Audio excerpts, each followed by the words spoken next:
Hello and welcome to a 1v1. We have a Wood Elf player going after an Imperial player. It should be pretty good. 1v1 is going to be very fascinating with how our armies will be positioned and how they're going to be moving around and all of that. We've got some Glade Guards back here, Starfire Shafts for magical and fire damage.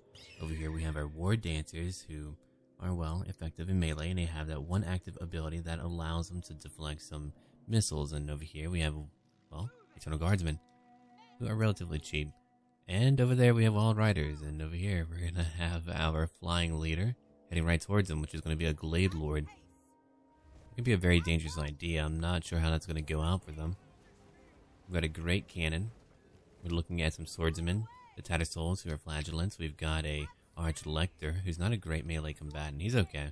And a Bright Wizard, who can deal a lot of magical damage. What is he doing?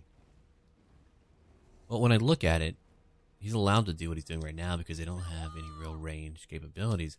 What do you have over here? We've got Knights of the Blazing Sun. Yeah, 2 groups of them total. He's probably going to just go after that. Oh, the Bright Wizard, not the cannon. Okay, that's interesting. Well, the cannon actually hit him. I mean, it's right here. They should hurry up if they just fired right now. They're like, hurry up, come on. They got a few shots off. It's pretty cool watching the shots bounce back. That would be terrible if it was able to damage him. There they are. All together like 2 huevos. Still taking a few shots at them. That Bright Wizard is going down immediately. That's really interesting. I feel bad for him. I really do. He's going to die without ever having fought. But when you don't have a great counter, you're not going to be able to deal a lot. So there we go. We have a Bright Wizard about to just go away completely. Those shots are doing an immense amount of damage. I mean, look at that. 375 per shot. He's beginning to waver already. The Great Sword's moving on. He's given up the Great Cannon. He didn't have to do that, but then again, there's a lot of shots left for that Glade Lord. One just hit him a fireball, probably, is what I'm imagining did hit him. And the Bright Wizard is done for. That is it for the Bright Wizard. Is he getting back up? Oh, no, he's still for now. He's like, I still have life. Not for long, buddy. It's a very scary dragon who's not going after cannon. The cannon is not disabled, and they're not going to be able to do a lot. They're moving into the woods right now, probably to stay safe, and because larger creatures can move slowly through the woods. Over here we have a Great Eagle who's moving up as well. The Wood Elf player is trouncing the Imperial player so far. I don't really see the Empire player being able to pull through with this, but I mean, we'll see. I've been wrong before about what's going to happen in a battle. Like in our previous fight. Oh man, that was a huge one. It was a 4v4. He's going after the Glade Lord right now. That crew for the Great Cannon, well, they were just fleeing. They were done for. The Great Eagle's coming in to help out now. I'm sure the Imperial player feels pretty rough. I wonder if he'll stay and fight out the entire fight. A lot of time has been spent moving around, really. Not to make any difference here. I really doubt it. They've got War Dancers, they've got Glade Guards, and no range capabilities at all. Yeah, now they're just being hit immediately. And then, of course, we have Wild Riders way back there. If they focus on the Tattersouls, oh man, that will get him. He's having to use a buff before they even get into battle. Yeah, the Great Eagle will go after that crew for the Great Cannon. He didn't need them to go way back here. It looks like he's trying to go after the Knights of the Blazing Sun right now, trying to destroy them. No, he's done a very good job at controlling the fight. This is actually a very fantastic opportunity to show people how important it is to use your tools effectively. I like the colors for the Imperial troops. It would be fun if you could customize a lot more. Now the lines are fighting. He used the net over here on the Knights of the Blazing Sun, doing a lot of damage to them. They can't move, but they do have, what, anti-infantry abilities, not anti-large, right? So I'm not as worried now. The Knights of the Blazing Sun could definitely take out a few Glade Guardsmen. We have halberds way back here, way back here. Over here, we go look at it. The Great Eagle is having a fun time being a huge pecker. The Wild Riders are just kind of chilling out. They can't really get to our enemies easily. I mean, they could probably go over here and do some extreme damage. The War Dancers are now moving in too. helping out that Glade Lord, which should be enough to take out the Knights of the Blazing Sun, who've already taken a lot of damage from being immobilized. Alright, now we're heading over here again. Eternal Guardsmen are fighting Swordsmen. It's pretty tit for tat for that group.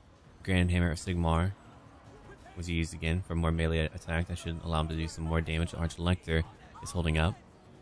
Not really getting any kills yet. Knights of the Blazing Sun took out a Glade Guard group. Spellsinger of Life is trying to help out now. And that Glade Lord is just doing so much damage. You look at a Glade Lord real quick. Let's go ahead and look at a Glade Lord. Okay, Glade Lord, what do you have? 70 armor, not a lot of armor. You can definitely take out a Glade Lord, and if you don't, it'll just be there. And they have a lot of utility, too, to do a lot of damage. Back here, the Halberds are fighting the Wild Riders, who are just really keeping them busy. The War Dancers will move in and do some damage. Halberds are always very tough for the Empire. They do a lot of damage, even when they are defeated. Knights of the Blazing Sun, we have 10 left in that group, and they're now fleeing. The Great Eagles coming back now. That Great Cannon crew, even if they came back now, wouldn't be able to do anything. They were rendered ineffectual the entire time. Yeah, that prayer, that ability, but an Arch-Elector does not do a lot. The Great Swords are here fighting. They probably could have been used in the middle to do some more damage. The War Dancers shouldn't be able to beat them. They should be able to win that outright. Glade Lord doesn't have a lot of kills, but doesn't need a lot of kills. We're going to look at it again, another buff. Grand Shield of Faith. We have only a minute left, and they're still fighting. Yeah, the Empire player was just completely worked around. The War Dancers are still holding them back. We've got some range attacks trying to help them out. There's a lot of friendly fire going on, unfortunately, but they are staying and fighting. The War Dancers are finally falling apart, but it's only one Greatsword group who's already been heavily damaged. We have the Glade Lord now coming after that Arch-Elector. Already knocking him far from the battle line anyway, to start with. He's pretty far. We've got a Spellsinger. We can't. Anyway, let's keep on looking. It's pretty cool how close we can get to watch the battle unfold. I forget how fun that is. The Wild Riders are now wildly moving into the fray. They're by far one of the cooler units, I believe, for the Wood Elves. Definitely like them. And it looks like the Wood Elf player has won a complete victory. That wasn't even fair. No, it was very fair. So let's go ahead and look at what we have here right now. The Eternal Guardsmen, they fulfilled their role.